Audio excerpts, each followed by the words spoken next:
one that you care about. Our next segment features your private collection art gallery. This is an exciting art gallery featuring the art of over 30 Texas artists. Stacy Watkins, owner and featured artist, uses mixed mediums of fused glass, metal painting, resin to create her works of fantasy. Per Southern Living magazine, this new medium is a must-see. In our art shows, you will also view the gallery's many other top artists creating their original one-of-a-kind artworks. Artists like Aaron Tate's Blown Glass, metal artist Terry Jones, one of U.S.'s top watercolorists, Soon Young Warren, Woman of the West artist Sharon Marquardt, and Polly Giselle and her hand-carved glass.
With Jack Wolfson, and he is one of the artists in your private collection art gallery.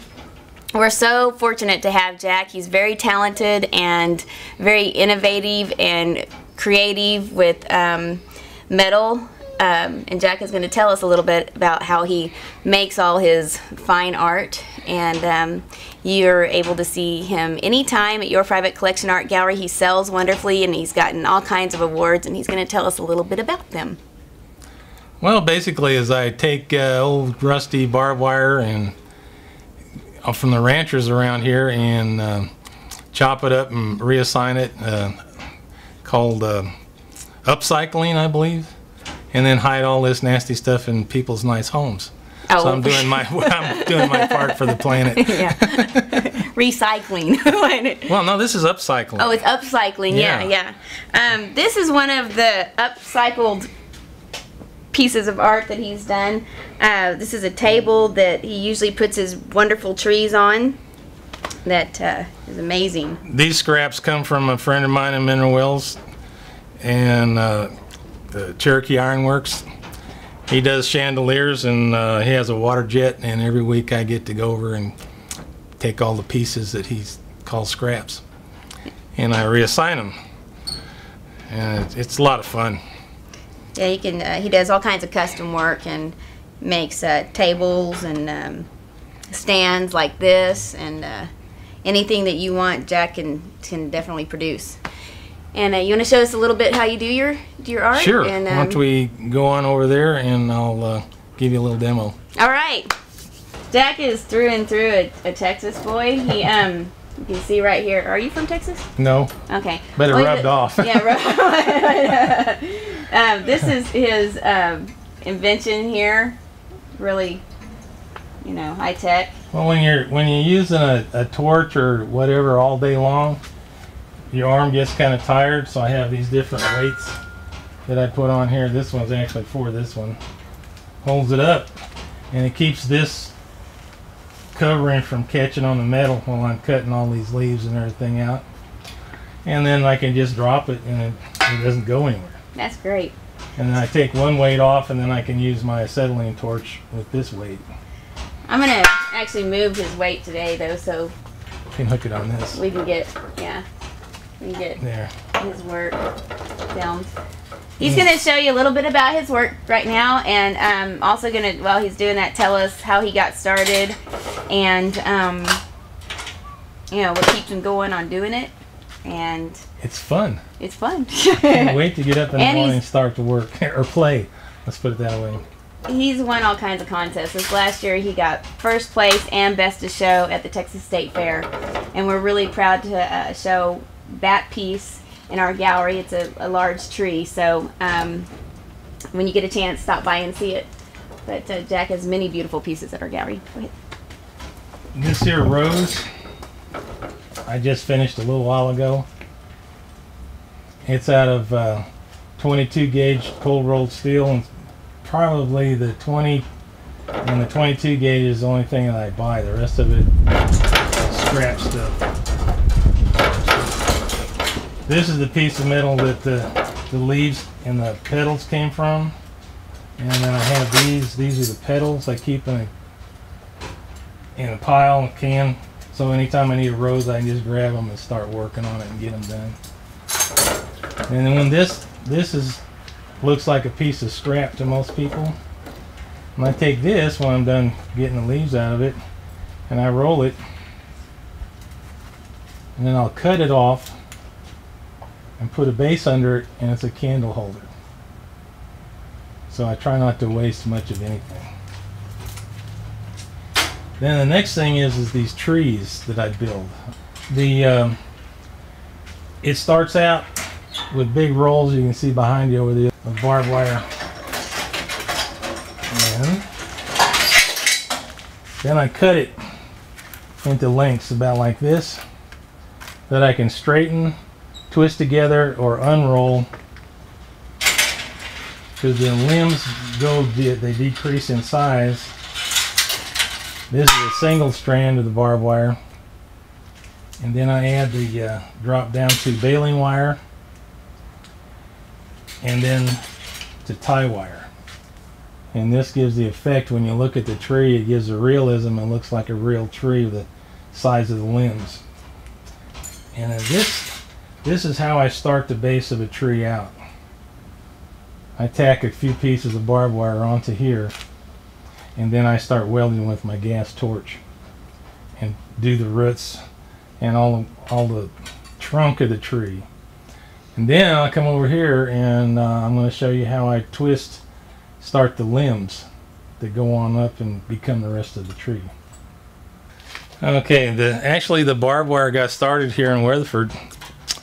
I was taking some pieces down to a store of my plaster reproductions, and I saw a circle of barbed wire, 3 strands actually, and tied together. And I asked the lady, I says, what's with the roll of barbed wire? And she says, people buy anything made out of barbed wire. So I says, well, you ain't seen nothing yet. So that's what started it. Now what I want to do here is I want to twist this barbed wire, these strands, and I heat it with a torch while I'm twisting it. Now this is my first tool. I stick the wires through here, and I use this, and I could twist the wire. And you made that? Mm-hmm. Yeah. And it's kind of rickety. And then so I decided, well, let's try a couple pair of pliers, so I got a handle on each side when I can grab it when I'm twisting it, right? So that was the next generation. And then, well, that's all well and good, but I need to grab a bigger bundle, so I built this contraption. Stick the wire through there and squeeze it, it clamps down on it, and then I could use that handle to twist it around. But there again, it wasn't very good because I had to let go of it every now and then. So this is my latest creation, is these vice grips with these overbite jaws in there. And I come up here and put that in there and adjust it. There it is. I can let go of it, go eat lunch or whatever, and twist it without a whole lot of trouble.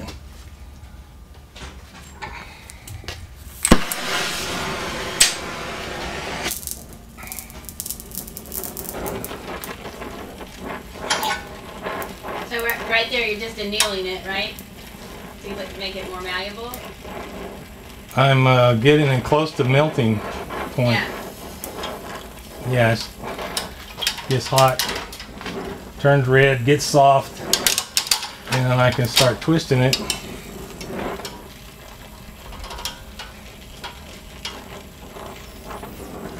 Now, is this going to be your tree base?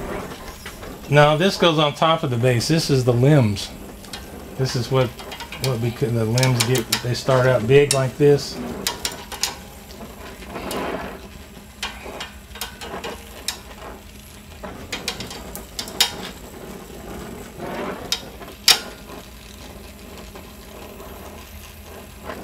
And while I'm twisting, I can put the bends and kinks that the limbs have in it as I go. I usually always make it a little longer than necessary, and I can trim it to whatever size I want.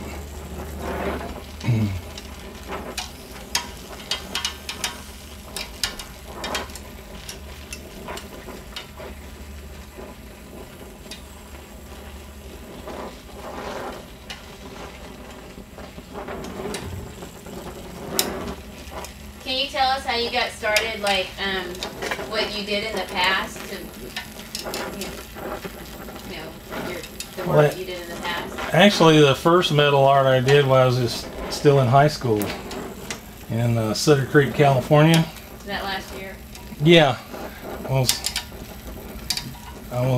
what, 16? Yeah. No. 17. So that was in 19 what? 05?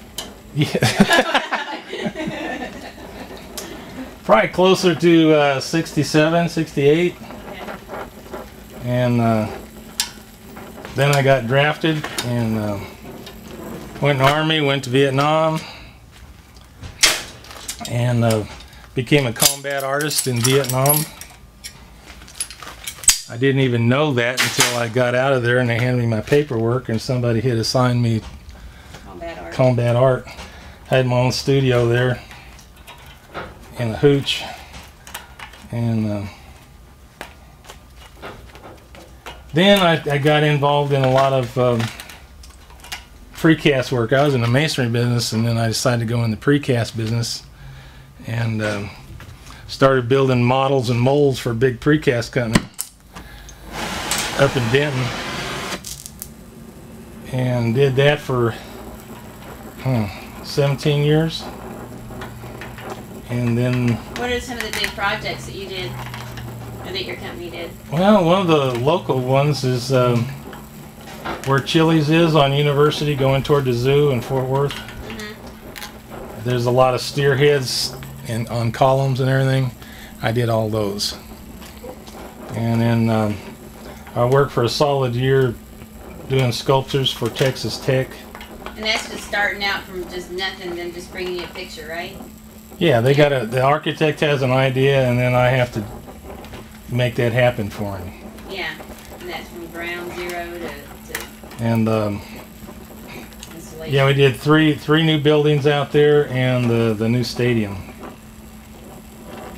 And I'll show you later in the big Texas Tech. It's a model that we did cast stone off of. Now see, I split these wires to go down smaller, so it looks more real. Then as I go on, I keep breaking the wires off and twisting them smaller and smaller until I get down to single.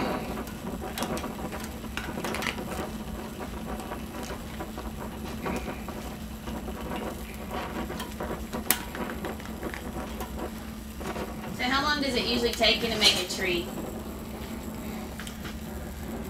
It's hard to tell. Okay, say the one at the one best to show. How long did that take you? That was 8 hard days. And how many welds? Over 3,300 welds. Now see, this goes down to a single, well, it's a double strand, but it's a single barbed wire strand. Then I'll split this to singles, and then I just take it off of here and I put it over here until I'm ready to start assembling the tree into finished product. But that's how that's done. Okay.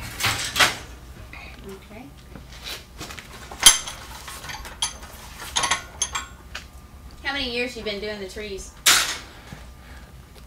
The tree started in 05, I believe. And now it's just Basically, because that big pecan tree in my front yard is an inspiration every day. When I look at that tree, trees are neat, that's all. Everybody likes them, leaves or no leaves. Some people like leaves, some people don't. I like to look at the trees, and then I also like to look at the spaces in between the limbs. Can't believe some of the cool stuff that's in there. Of course, then you have to have a crazy brain, and nobody wants really to have the brain I have. It's kind of scary in there. Oh gosh, man, this guy is like one of the best artists as far as, you know, just drawing. Just amazing the ideas that he comes up with. And he's a real spiritual man, so. Well, that's the thing about the trees that's really the neatest part is its creation happening before your very eyes. Because if it wasn't made out of nothing, there'd be a giant hole in the ground. But the ground gets higher, the tree gets bigger, and nobody knows where it's getting its stuff. So I say God's in charge. So this is a finished product over here of your trees. Right. This is one I just finished up this morning. That's probably about 3.5 days work there. But the thing is, when people ask me how long it takes, no one takes into consideration the thinking time that an artist puts in. The Galleries of Granbury hope you enjoyed this program.